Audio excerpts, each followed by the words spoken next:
بسم الله الرحمن الرحيم.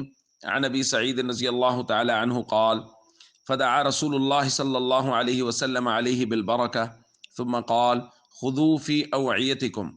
الحديث رواه مسلم. حضرت ابو سعید رضی اللہ تعالیٰ عنہ بیان فرماتے ہیں کہ غزوہ تبوک کے موقع پر صحابہ کرام کو بہت بھوک لگی، کھانے پینے کی اشیاء تقریباً ختم ہو گئیں، تو حضور علیہ الصلوۃ والسلام سے انہوں نے اجازت چاہی، یا رسول اللہ اگر آپ اجازت دیں تو کچھ اونٹ ذبح کر لیں۔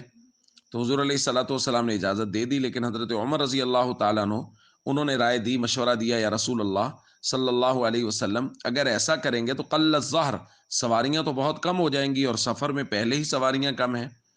تو حضور علیہ الصلوۃ والسلام نے صحابہ کرام سے کہا کہ آپ ایسا کریں کہ آپ جمع کریں، جو کچھ کسی کے پاس تھوڑا بہت کھانے پینے کی چیزیں ہیں وہ جمع کر لیں۔ حضور علیہ الصلوۃ والسلام نے ایک دسترخوان بچھوایا، صحابہ کرام جو ہے وہ اپنا بچا ہوا لے کے آنے لگے۔ فجعل الرجل یجیء بکف ذرہ، ایک آدمی مکئی کی ایک مٹھی بھر کے لا رہا ہے، وہی بچی ہوئی تھی۔ وہ یجیء الاخر بکف تمر، ایک آدمی جو ہے وہ ایک مٹھی بھر کے کھجوروں کی لا رہا ہے۔ وہ یجیء الاخر بکسرہ، کوئی جو ہے وہ ایک روٹی کا ٹکڑا لا رہا ہے۔ تو دسترخوان پر تھوڑی سی چیزیں جمع ہو گئیں، سارے لشکر میں سے جمع کرنے کے بعد بھی راوی کہتے ہیں شیء یسیر، تھوڑی سی کھانے کی چیزیں جمع ہو گئیں۔ فدعا رسول اللہ صلی اللہ علیہ وسلم، جو آج ہم نے حدیث کے الفاظ پڑھے، حضور علیہ الصلوۃ والسلام نے اس پر برکت کی دعا کی۔ پھر حضور نے فرمایا ٹھیک ہے، اب ان کو اپنے جو تھیلے یا تمہارے جو برتن ہیں ان میں بھرنا شروع کرو۔ تو اللہ کے نبی صلی اللہ علیہ وسلم کی دعا کی برکت سے اس کے اندر اس قدر برکت ہو گئی، اور وہ اس قدر ہو گیا کہ صحابہ کرام نے اپنے لشکر کے سارے برتن وہ جمع کر لیے، اور جمع کر کے ان کو بھرا، تو وہ سارے کے سارے بھر گئے، اس کے باوجود بھی بچ گیا۔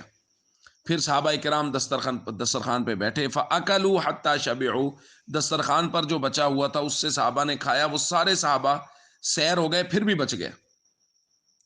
تو یہ نبی کریم صلی اللہ علیہ وسلم کا معجزہ تھا کہ حضور علیہ الصلوۃ والسلام کی دعا کی برکت سے تھوڑا سا کھانا اللہ رب العزت نے اتنا وافر اور زیادہ کر دیا کہ سارے لشکر کے برتن بھی بھر گئے، اور سارے صحابہ نے سیر ہو کے کھا بھی لیا، پھر بھی بچ گئے۔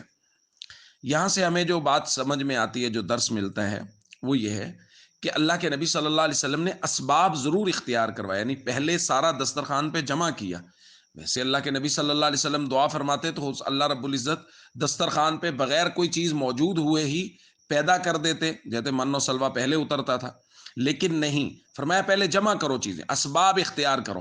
پر اسباب اختیار ہوئے پھر دعا فرمائی۔